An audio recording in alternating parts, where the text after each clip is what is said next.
오늘 말씀은 욥기 42장 3절 그리고 5절, 6절을 본문으로 하나님의 말씀을 살피겠습니다.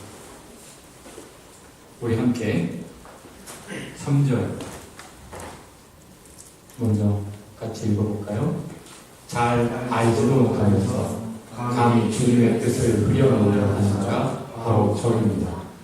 깨닫지도 못하면서 함부로 말을 하였습니다. 제가 알기에는 너무나 신기한 일이었습니다. 5절과 6절 여기 있죠. 주님이 어떤 분이시라는 것을 지금까지는 제가 귀로만 들었습니다. 그러나 이제는 제가 제 눈으로 주님을 뵙습니다.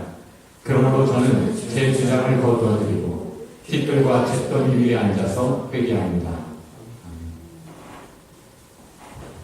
오늘 말씀의 제목 그 하나의 이유로, 그리고 영어 제목은 호산나.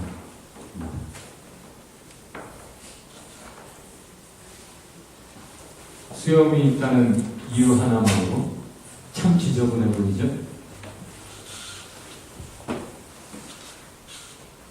여자라는 이유 하나만으로 참 유리천장이라 하죠?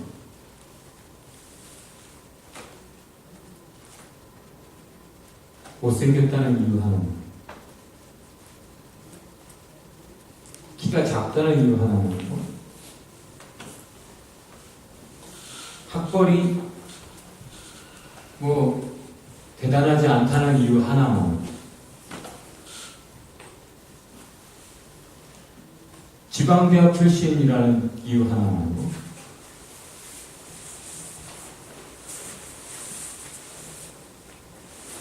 출신이 고향이 어디라는 이유 하나만, 한국인이라는 이유 하나만, 영어 좀 못한다는 이유 하나만, 장애를 가졌다는 이유 하나만으로 참으로 어려운 인생들을 많이 살고 있습니다. 오늘 본문의 욥의 이야기도 재난을 당했다는 이유 하나만, 고난 속에 있다는 이유 하나만, 넌 분명히 죄가 있어서 그래. 그렇지 않고서야 이렇게 끔찍한 형벌과도 같은 불행을 당할 수가 없지. 예수님과 제자들이 길을 가다가 제자들이 질문을 합니다. 태어나면서부터 불구로 장애를 가지고 태어난 이 사람, 그래서 평생 거지로 구걸이나 하면서 살아야 되는 이 사람은 누구 죄 때문입니까? 그들이 상식적으로 인과 응보의 원리 속에서 누군가 어떤 끔찍한 일을 당하는 것은 형벌이야.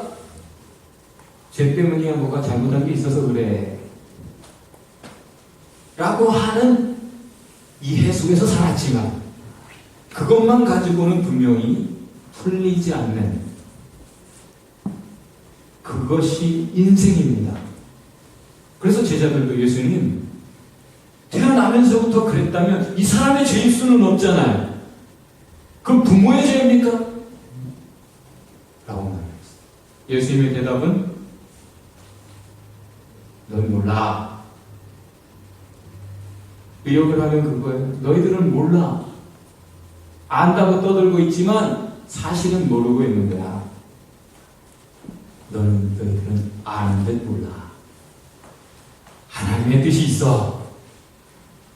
다 같이 해봅시다. 옆에 분에게 당신이 모르는 하나님의 뜻이 있습니다. 지금까지 욥의 신앙과 삶을 다 봤어요. 얼마나 철저하게 하나님을 경외하고 예배하고 섬기며 사랑하며 율법을 지켜 살았는지, 하나님을 정말 사랑했어. 이웃을 정말 사랑했어요. 결코 이웃의 불행을 보고 지나친 적이 없다. 욥은 그렇게 고백합니다. 자신있게. 하나님과 사람 앞에서 떳떳했어요. 그런 삶을 살아왔다는 것 모두가 받고 인정했어요. 그럼에도 불구하고 고난을 당했다는 이유 하나만, 갑자기 이렇게 재난을, 어려움을 당했다는 이유 하나만으로 넌 죄가 큰 게 있구나, 이렇게 욥을 괴롭히고 있습니다. 참 인생은 아는 듯 몰라요.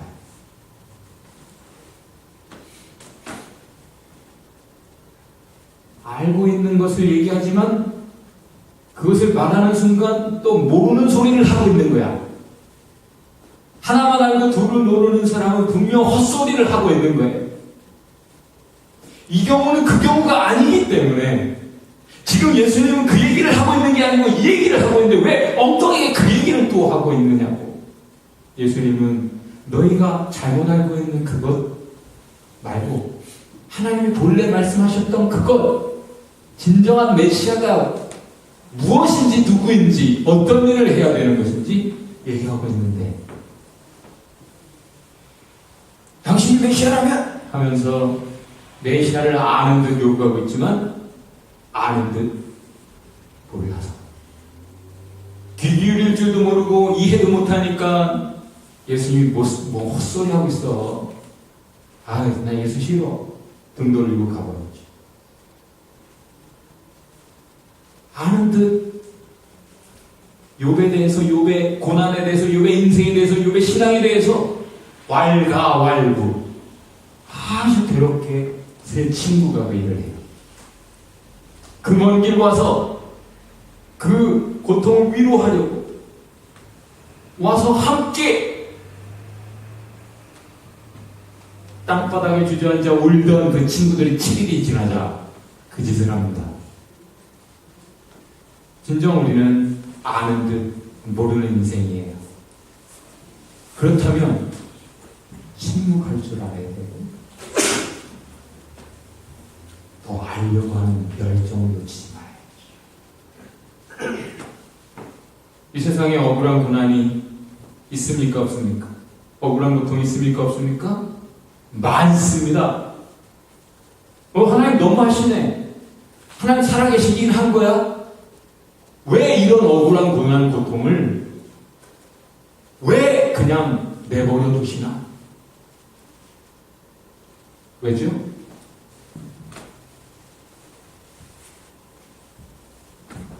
왜 여기 이 고난과 고통은 우리가 경험하게 된 것이에요? 어디서 출발한 겁니까? 많은 사람들이 그냥 간단하게 하나님 계시다면 그럴 리가 없지 하면서 하나님께 블레임을. 하나님 믿는 사람들 중 하나님 왜 이러십니까? 따지죠. 성경은 분명하게 말합니다. 내버려두지 않으십니다. 다 같이 하나님은 내버려두지 않으십니다. 하나님 본래 선을 주셨어요. 선하게 창조하셨습니다. 힘이 좋았더라. 다 같이 힘이 좋았더라. 네, 옆에 앉은 사람 본래는 힘이 좋았어요. 하나님 보시기에 힘이 좋게 만드셨어요. 한번 지금 쳐다보세요. 그 얼굴이 아니었어요, 처음에. 힘이 좋았는데 죄가 들어오고 악이 퍼져버렸어요. 그래서 많은 가해자와 피해자. 어릴 적 사진 생각도 나는데 어렸을 때 사진들은 다 읽었잖아요. 본래 그렇게 좋게 주셨는데 우리의 선택, 죄, 악이 그렇게 망가뜨려 버렸어요. 모든 것. 그래서 우리 스스로는 더 이상 그 속에서 빠져나올 수 없고 수습이 안 되는 그런 결과를 우리가 살고 있는 겁니다. 많은 고난과 고통 속에서, 죄악 속에서 어차피 약육강식이야. 약 싹바르게 살아야 생존하지. 서바이벌 게임이야. 하면 죽여야죠. 내가 사는 거야. 하는 식으로 많은 사람이 가해자의 삶을 선택했다. 본인이 괴롭다 보니까 남을 괴롭히는 삶을 살아갑니다. 또 다른 많은 피해자들 낳는 거죠. 누가 장애가 있고 누가 좀 못났고 누가 약하면 다 같이 강한 자가 약한 자의 약점을 담당하라. 강한 자가 약한 자의 약점을 담당하라. 그것이 성경의 가르침이에요. 하나님의 뜻이에요. 강한 자가 약한 자의 약점을 담당하라. 약점을 놀리지 말고 왕따시키지 말고 그것 때문에 조롱하지 말고 위로해라. 우는 자들과 함께 울어라. 그것이 하나님의 뜻인데 이 죄악 가득한 세상에서 사람들이 하는 짓은 본인이 괴로우니까 남들을 더 괴롭혀요. 그러면서 하나님을 블레임하고 하나님 어디 계시냐? 이러면서 더 겁없이 가해자의 삶을 살죠. 거침없이 하얗게 가. 그러나 하나님은 그냥 두지 않으십니다. 죄는 반드시 벌하시죠? 예수님이 대신 벌 받으신 거죠. 그래서 살아있는데 그럼에도 불구하고 회개치 않고 하나님께 기도할 줄 모르면 끝날 공의로 justice 공평하게 정의로 다스리실 수밖에 없습니다. 예수님의 이야기를 해봅시다. 욥의 이야기는 예수님의 이야기예요.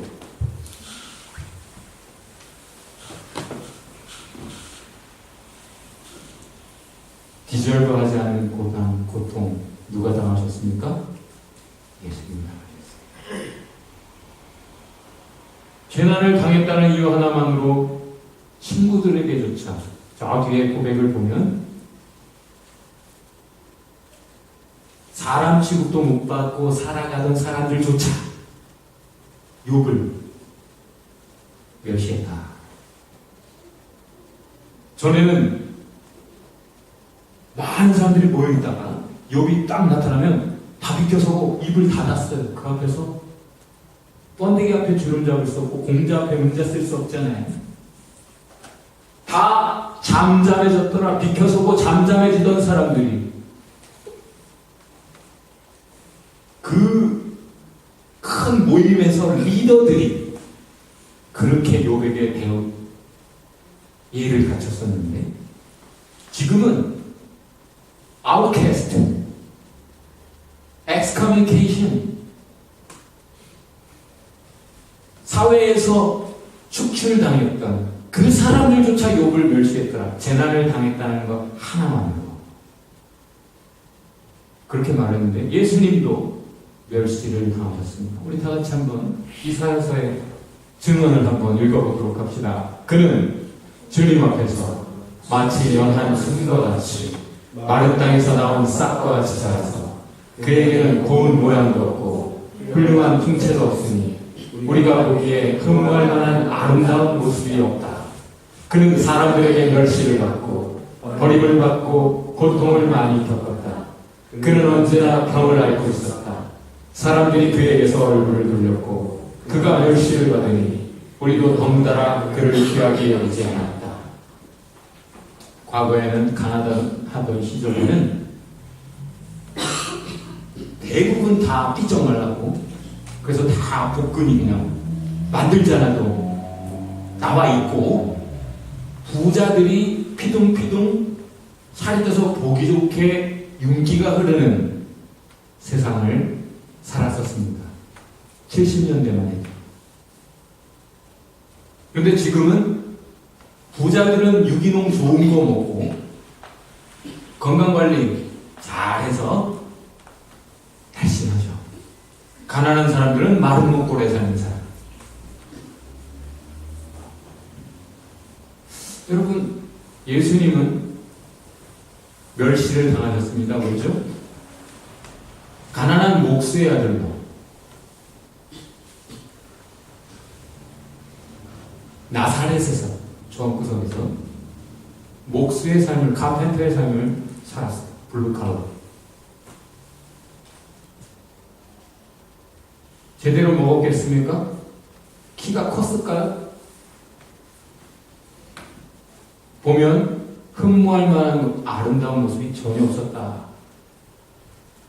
잘생긴 얼굴도 아니고 외모로는 커리어 경력으로 보면 바울에 비하면 저 발톱의 때만큼도 안 되는 거예요. 예루살렘이 아니라 저 나사렛에서 학교나 제대로 갔을까? 회당을 출입하며 그냥 말씀을 좀 배웠겠지 싶은. 그래서 멸시했습니다. 질병도 있었다고 하죠.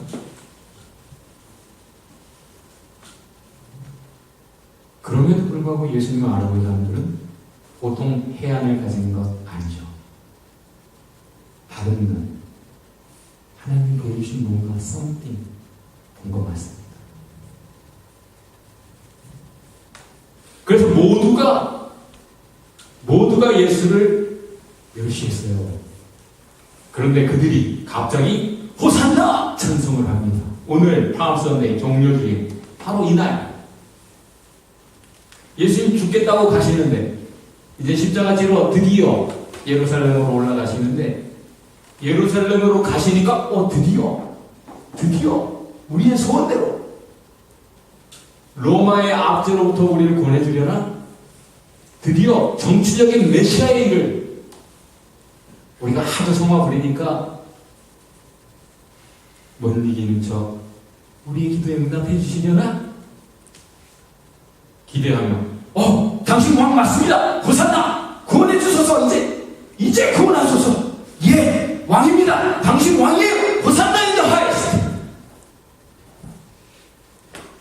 그렇게 찬송한 날이군요. 호산나. 갑자기 왜?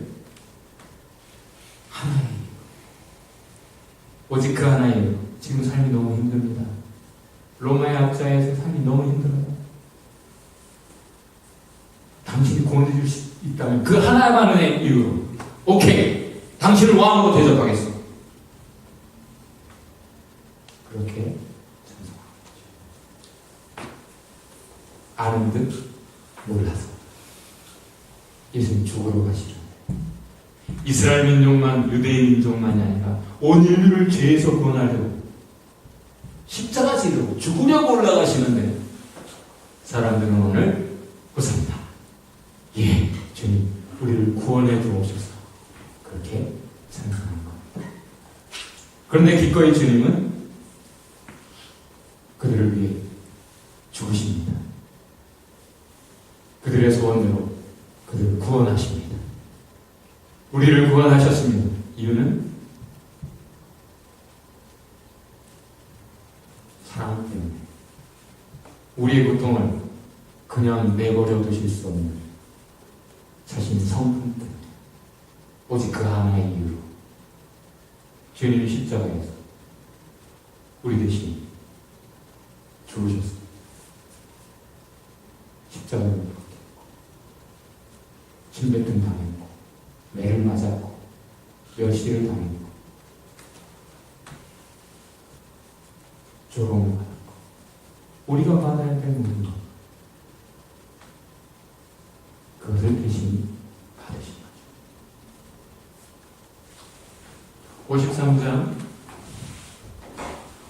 증언을 우리 한번 다시 한번 새겨봅시다. 그 옛날 예수님이 오시기 한참 전에 그 옛날 예언으로 주어졌다는 그 말씀 새겨봅시다. 그는 실로 우리가 받아야 할 고통을 대신 받고 우리가 겪어야 할 슬픔을 대신 겪었다. 그러나 우리는 그가 증거를 받아서 하나님에게 맞으며 고난을 받는다고 생각합니다. 그러나 그가 찔린 것은 우리의 허물 때문이고 그가 상처를 받은 것은 우리의 악함 때문이다. 그가 징계를 받음으로써 우리가 평화를 누리고 그가 매를 맞음으로써 우리의 병이 나았다. 나로 바꿔서 우리를 나로 바꿔서 우리 한번 읽어봅시다. 그는 실로 내가 받아야 할 고통을 대신 받고 내가 겪어야 할 슬픔을 대신 겪었다. 그러나 나는 그가 증거를 받아서 하나님에게 맞으며 고난을 받는다고 생각하였다. 그러나 그가 찔린 것은 나의 허물 때문이고 그가 상처를 받은 것은 나의 악함 때문이다. 그가 징계를 받음으로써 내가 평안을 누리고 그가 매를 맞음으로써 나의 돈이 나았다.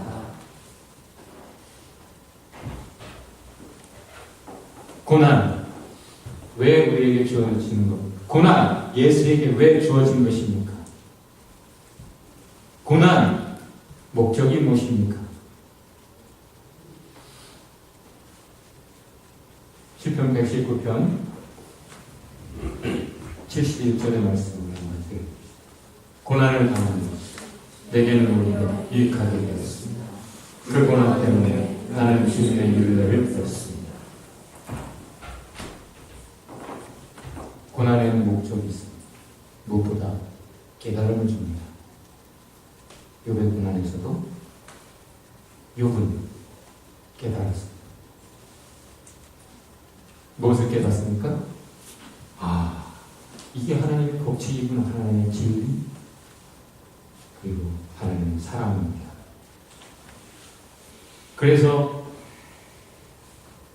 이런 고난, 이런 진리, 이런 사랑, 이런 하나님의 뜻 아는 사람은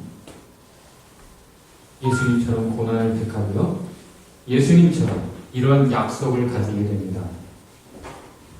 다 같이 고난을 당하고 난 뒤에 고난의 결과를 보고 만족할 것이다. 나의 의로운 종이 자기의 지식으로 많은 사람을 의롭게 할 것이다. 그는 다른 사람들이 받아야 할 형벌을 자기가 짊어질 것이다. 그러므로 나는 그가 존귀한 자들과 함께 자기 몫을 차지하게 하며 강한 자들과 함께 별금을 나누게 하겠다. 그는 죽는 데까지 자기의 영혼을 서슴없이 내맡기고 남들이 죄인처럼 여기는 것도 마다하지 않았다. 그는 많은 사람의 죄를 대신 짊어졌고 죄 지은 사람들을 살리려고 중재에 나선 것이다.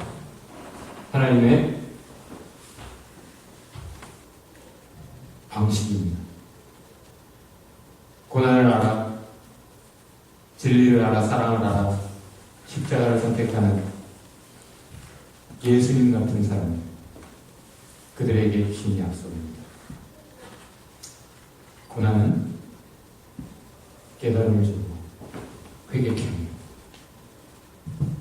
욥도 억울한 고난을 당했지만 너무 억울해서, 너무 고난이 힘들어서 그 고통 속에서 하도 주변에서들 난리치니까, 새 친구들조차, 그러니까 거기서 범죄했어요. 고난 속에서 범죄했어요. 고난을 당하기 전에는 범죄하지 않던 욥이 고난이 너무 힘들어서 범죄했어요. 그건 무슨 뜻입니까? 좋을 때 모습은 고난을 당할 때 모습을 부정할 수 없어요. 본색이 드러나는 것은 고난 속에서. 나의 현주소는 고난 속에서 드러납니다. 좋을 때야 누가 다, 내가 배가 부르면 남 나눠주는 거 누가 못해. 빛은 어둠 속에서 진정 자신의 아이덴티티를 드러내는 거예요. 욥이 하도 고난이 힘들다 보니까, 하도 고난 속에서 시달리다 보니까 거기서 범죄했어요. 그리고 자기의 무지를 깨닫고 하나님 앞에 회개했어요. 그리고는 기꺼이 나에게 주어지는 모든 건 기절하게 오케이 다 받아들입니다 하는 그런 자세. 그것이 오늘의 본문이에요. 우리 다시 한번 읽어봅시다.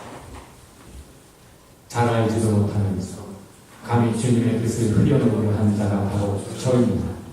깨닫지도 못하면서 함부로 말을 하였습니다. 제가 알기에는 너무나 신기한 일이었습니다.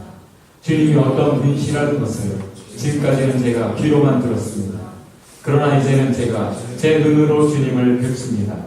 그러므로 저는 제 주장을 거두어드리고 깃들과 잿더미 위에 앉아서 회개합니다. 죄를 고난 속에서 깨닫습니다. 의인은 고난 속에서 죄를 깨닫습니다. 감당할 시험밖에는 허락지 않으신다. 감당할 시련밖에는 주님이 허락지 않으신다. 욥이 그 정도 되니까 그 정도의 놀라운 엄청난 고난을 허락하셨던 것이라고도 볼 수 있겠죠. 1학년짜리에게, 초등학교 1학년짜리에게 대학교 1학년짜리 문제를 던져주는 하나님이 아니십니다.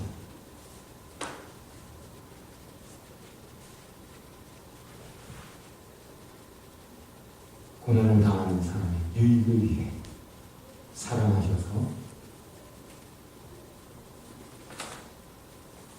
속 깊은 하나님 주시는 고난들 속에 우리는 있습니다. 그 속에서 우리는 우리 자신을 깨닫고 하나님의 진리를 깨닫고 하나님의 사랑을 깨닫고 우리 인생 중에 주어진 죄와 악의 결과들 우리가 만들어낸 가해자들과 피해자들 속에서 우리에게 기대하시는 하나님의 뜻이 무엇인가를 고민하면서 회개하면서 찬송하면서 갑니다. 고난 속에서 욥이 깨달은 것은 너희들과 이야기해봐야 답이 없다. 끝이 없구나. 하나님과 이야기하고 싶다. 하나님과 이야기하고 싶다. 하나님은 나를 멸시하지 않으실 거야. 하나님이 나에게 답해 주시면 좋으려고. 그런 소원들이 반복됩니다. 그리고 결국 그 소원에 응답하셔서 주님이 나타나시고 주님께서 직접 욥과 대화해 주셨습니다. 그때서야 이 고백이 나온 것이죠. 마지막. 오늘 결론은 주님과 대화하라. 십자가를 바라. 뭐가 보이니? 십자가에서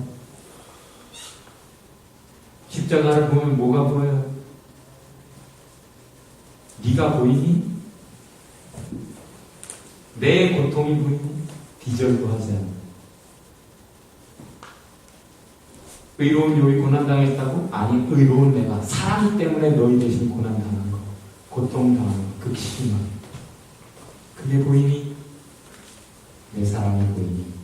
그렇게 질문하는 거죠. 너희의 찬송이 호산나?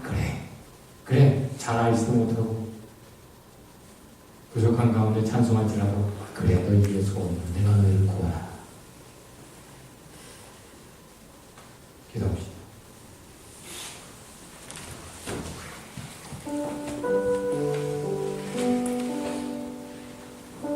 주님, 제가 주님입니다.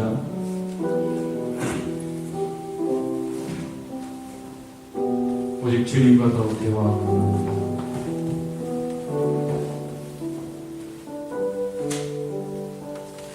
더욱 깨닫게 하옵소서. 온전한 회개로 십자가를 바라보게,